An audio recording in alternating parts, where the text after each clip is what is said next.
Kaya, diba ko naman po kaya sa pamibigay ng pastel.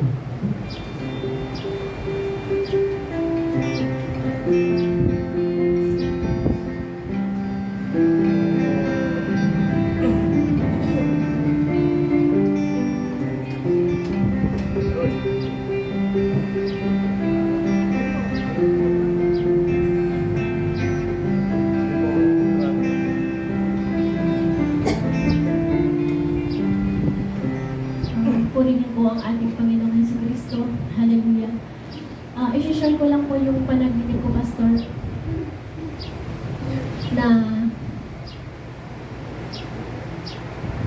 nag-invite daw si Pastor Toro-Toro ng gawain po nila. Ngayon, nakasakay daw po kami ng bus. Tapos marami daw mga pumunta din. Pero doon sa bus na yun, Pastor, pumunti lang yung tao doon. Kami lang, nakita ko lang doon si Sister Lo, tapos ako. Tapos nung nakarating na kami doon sa gawain ng Diyos na doon kay Pastor Toro-Toro, ang daming tao daw po, Pastor, doon. Tapos sabi ko daw kay Sister Glo, Sister Glo, paano po yung wala tayong representative na pastor? Sabi ko daw. Tapos sabi ni Sister Glo, meron, andyan naman si Pastor David na kaya lang may sakit. May sakit daw si Pastor David. Ayun. Hindi ko alam, Pastor, unawa. Ayun lang. Tapos, nais ko din po magpasalamat po sa ating Panginoon sa kanyang kabutihan, at natapos na rin po yung aming sasakyan. At ayun, pinupuri ko ang ating Panginoon sa kanyang kadakilaan sa aming buhay, na kailanman hindi nagpabaya po ang Panginoon po sa amin. Nandyan po lagi. At ayun, sa mga taong ginamit niya na tumulong sa amin, lalo na yung kuya ko na nasa Thailand, siya po yung unang tumulong po sa akin. Tapos ayun, sa financial naman, hindi lahat sila tumulong, kaya lang may nag-offer sa amin ng sasakyan para yun gamitin ko.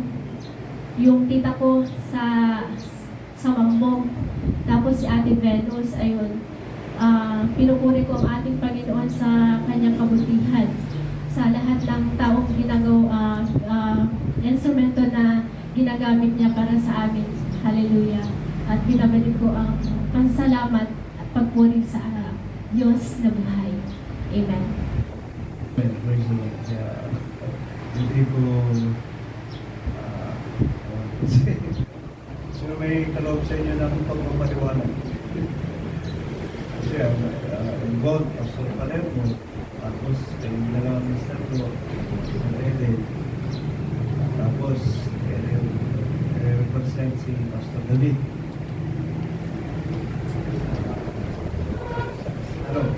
Anong naintindihan nyo sa panaginip? Mga kapatid, sa akin kasi hindi ako masyadong sa panaginip. Hindi ko hiningi ang interpretation of dreams kasi sino sa inyo ang mayroong kaloob?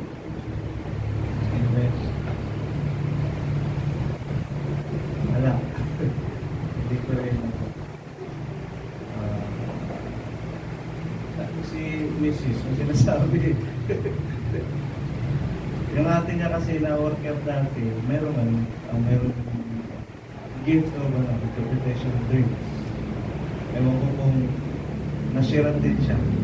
Kami nagpupulong-pulong siya sa akin minsan ng pagpapaliwanag. Saka isa pa, yung dreams kasi ngayon parang hindi na masyado sa mga ilan-ilan ka.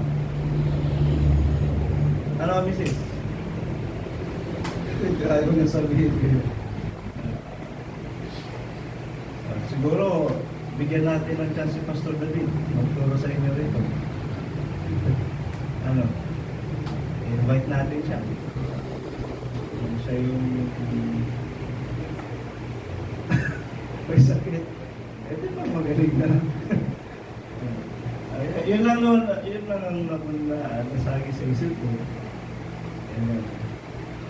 Baka yung pagtutulong ko sa inyo, paulit-ulit na. Baka paulit-ulit na tayo. Ayan. Ibang ibang putahe naman ang pagtutulong. Pag-aralan nyo, baka pwede. Baka pwede. Then take action kung ano man yung napagkasunduan sa akin. Sa akin, yun lang yung nasabi sa isip ko.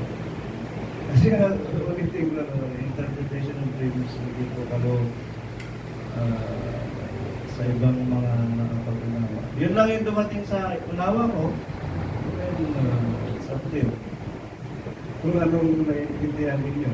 Pero pwede rin naman i-consider yun, di ba? It's good na minsan mayroon tayong mga invited speakers. Amen. Sa mga pagtuturo at pag-aaral. Yun lang sa akin. Consider naman.